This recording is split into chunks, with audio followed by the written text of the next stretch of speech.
اعوذ باللہ من الشیطان الرجیم، بسم اللہ الرحمن الرحیم۔ السلام علیکم، کیا حال چال ہے جناب؟ ٹھیک ٹھاک؟ اللہ پاک آپ کو ہمیشہ ہنستا اور مسکراتا ہوا رکھے، جہاں رہیں خوش رہیں، آباد رہیں۔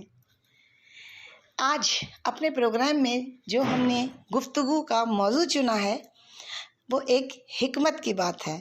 جھوٹی تعریف کبھی دل پر سوار مت ہونے دیں اور تنقید کو بھی اپنے دماغ پر سوار مت ہونے دیں۔ دراصل یہ دونوں ہی چیزیں انسان کے توازن نفس کی بنیاد ہیں۔ یہ جملہ ایک صرف جملہ نہیں ہے، بلکہ یہ ایک ایسا آئینہ ہے جس میں ہم اپنی خودی، اپنی نیت اور اپنی برداشت سب دیکھ سکتے ہیں۔ ان باتوں کو ہم دینی، دنیاوی اور اخروی پہلوؤں کے ساتھ بھی سمجھنے کی کوشش کرتے ہیں۔ دینی نقطہ نگاہ سے اگر ہم دیکھتے ہیں تو اسلام میں سب سے قیمتی عمل وہ ہے جو اللہ کے لیے ہو، نہ کہ لوگوں کی تعریف کے لیے۔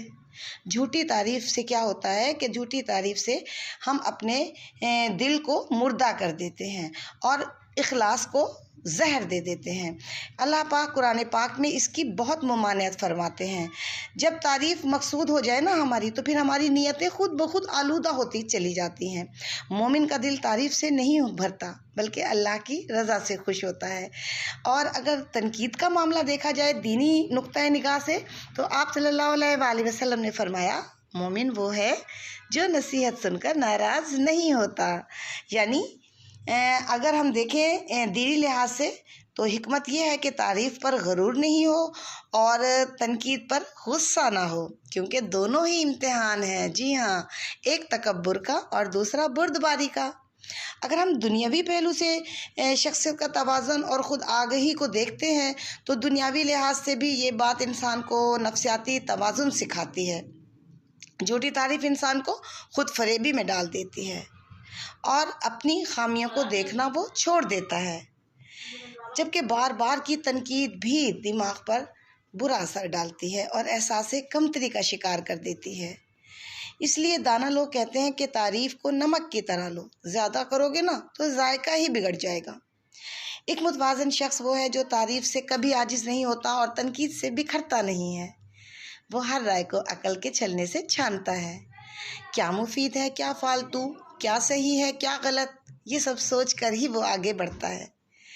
اگر ہم اخروی پہلو سے ان دونوں باتوں کا جائزہ لیں تو آخرت میں بھی اللہ پاک اعمال کا وزن نیت سے کریں گے، شہرت یا تعریف سے نہیں۔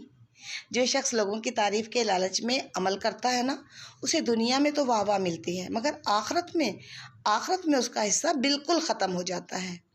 آپ صلی اللہ علیہ وآلہ وسلم نے فرمایا کہ جس نے دکھاوے کے لیے یہ عمل کیا، اللہ اسے آخرت میں دکھاوے والوں میں اٹھائے گا۔ اور جو شخص تنقید سے ٹوٹ کر نیک عمل چھوڑ دیتا ہے، وہ دراصل اللہ کے بجائے لوگوں کی رضا کے پیچھے چلنے لگ جاتا ہے۔ اخروی لحاظ سے اصل کامیابی یہ ہے کہ نہ تعریف سے بدلا جائے اور نہ تنقید پر رکا جائے۔ انسان کی اصل پہچان یہ نہیں کہ دنیا اس کے بارے میں کیا کہتی ہے، بلکہ یہ ہے کہ اللہ اس کے دل کے بارے میں کیا جانتا ہے۔ لہٰذا اپنے دل کو اتنا مضبوط بنا لو کہ جھوٹی تعریف اس میں کبھی بھی غرور نہ بھر سکے، اور اپنے دماغ کو اتنا روشن رکھو کہ تنقید اس کا سکون چرا ہی نہ سکے۔ یہی ہے دین کی پختگی، یہی دنیا کی دانائی ہے اور یہی آخرت کی نجات ہے۔ اللہ ہمیں اتنی بصیرت دے کہ ہم اپنی قدر لوگوں کے الفاظ سے نہیں بلکہ اپنے سچ سے پہچانیں۔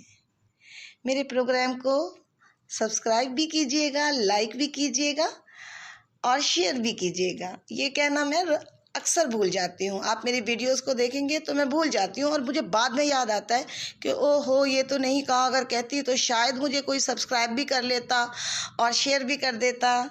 اپنا بہت خیال رکھیے گا، میری دعاؤں میں آپ ہمیشہ ہو، اپنی دعاؤں میں بھی مجھے ضرور یاد رکھیے گا۔ پھر ملیں گے اپنے نئے پروگرام میں کسی اور موضوع کے ساتھ، تب تک کے لیے اللہ حافظ۔